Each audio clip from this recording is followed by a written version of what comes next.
And thank you for tuning in. If you're a returning subscriber, I genuinely appreciate the support. And if you are new, today we're going to be talking about money, finances, passive and active income. If you find any of those things of value, keep watching.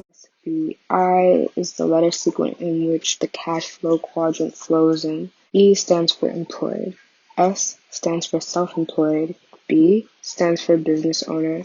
And I stands for investor. So when you're in the E quadrant, that means that you trade time for money, you clock in, work stops, income stops, creating money to pay bills. Now, when you're self-employed, the same things occur. Time is not your own. You're disabled with less income, linear income. With S, with being self-employed, the same principles apply. Whereas in time is not your own, you're disabled with less income, and it is active income. Going over and looking at the passive and residual income quadrants, you have B, which means you own a system and people work for you. You own your own business. Or I, investor, money works for you. Leverage your time, money grows exponentially, work stops, income continues, disabled, income continues, creating true wealth, total time, and freedom.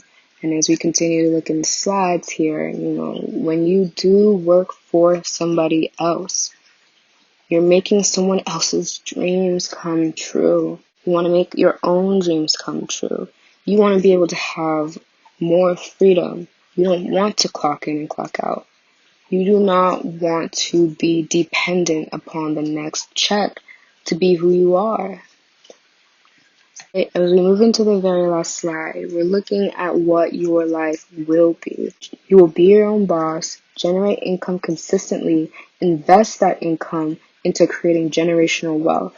If you don't know what generational wealth is the act of building income within your present life so that great-great-great-grandchildren can still live off of the investments you decided to make today.